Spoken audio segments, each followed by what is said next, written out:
semperfi1918, and it is April 1st, so April Fools, everybody! Anyways, so I just wanted to throw some thoughts out there, you know. Yesterday I was doing the Passover, today I'm going over to my mom's house, and I just started dating a new Filipina, and I'll tell you what, she is a blessing and not a curse. Granted, the last girlfriend I had from the Philippines, she was a good Filipina, but we just didn't match up, and it was in a long, elongated relationship that just nothing was going to be able to happen. But that's alright. And I just want to let you guys know that if you ended up being in a scam or whatever the case is from, you know, some of the Filipinos out there or overseas or whatever the case is, just remember one thing, especially for you that are believers in the Bible and, you know, followers of Christ or Yeshua, that for those that are the guys and for those that are the gals, you can pray for your husband, you can pray for your wife. There's nothing wrong with that even before you even meet them. And that is the best thing ever. You know, tell God, hey, you know, this is some of the qualities that I'm looking for. You know, like for instance me, I wanted a woman who was biblically based, who followed scripture, who ate the way I do, which she does. And she wants to learn about the biblical feasts, you know, the Lord's feast. So we're going to do Passover and Sukkot and all those other fun things.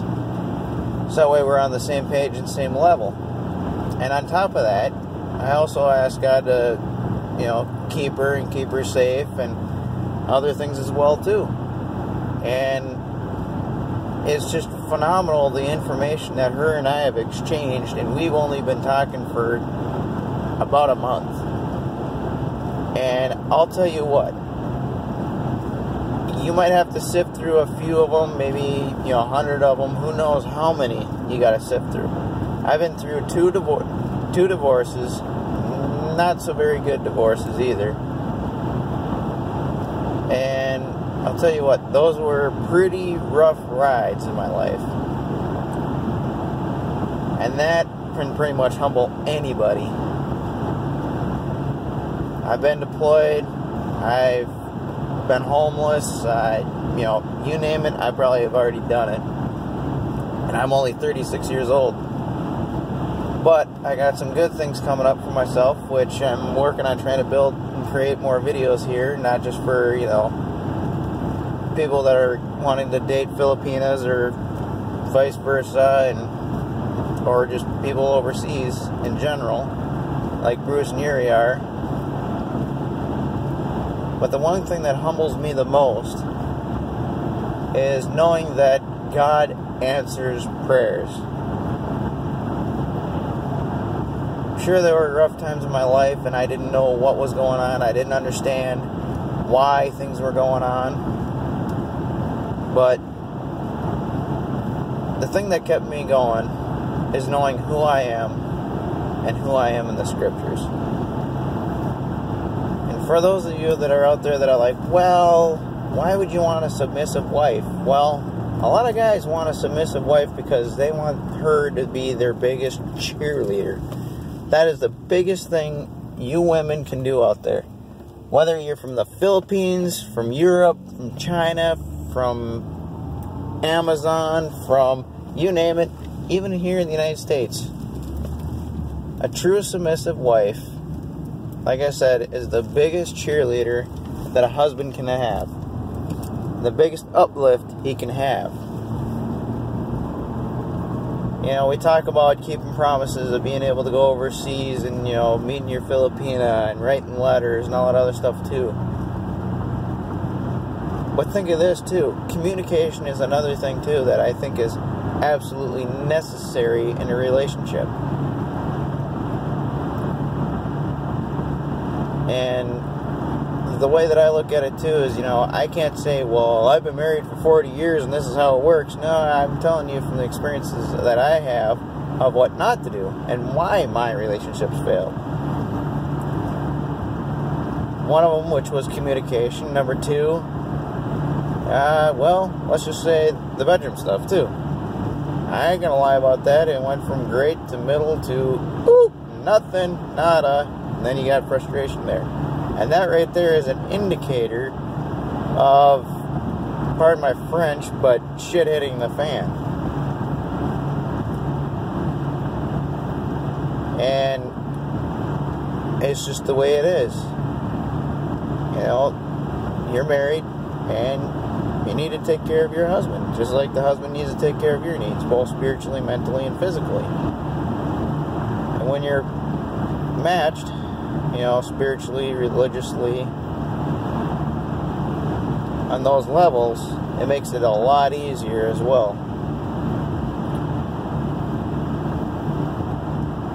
And the one thing and the reason why I say lack of communication is because they would like stop talking, or we get into an argument and poof, they wouldn't tell me anything or any reason or whatever it was that made them upset in the first place. And what I like about my girlfriend is she tells me everything. She doesn't have to, but she tells me everything because she wants to be upfront and honest.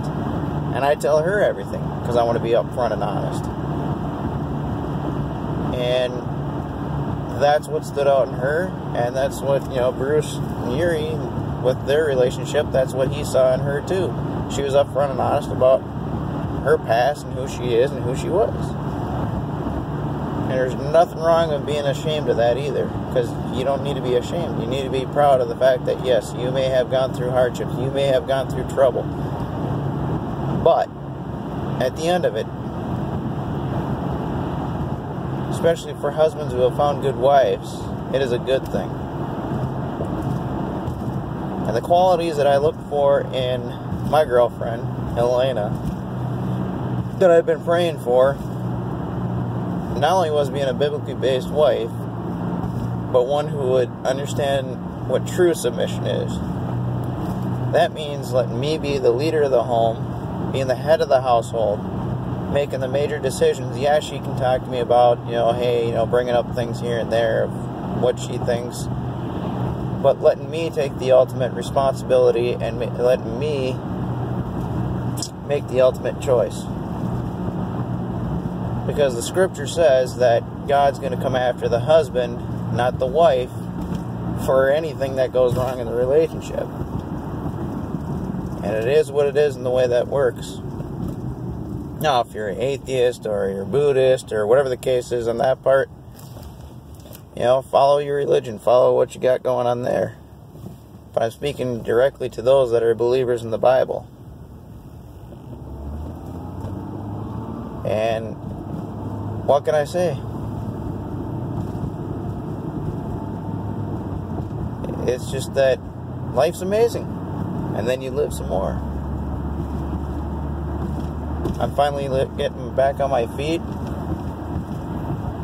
Granted, I'm 36 years old. Hopefully this summer I get to pick up my very first house, pay for it in cash, and all I got to do is fix it up. Which I got plans on fixing that, being able to get it fixed up over the next year. Get that going. Hopefully get a restaurant moving and going. Get a bakery up and moving in the next couple of years. Create a few jobs and create some opportunities there. But as I'm going to say this and say it again, this is semperfi1918, and welcome to my YouTube channel.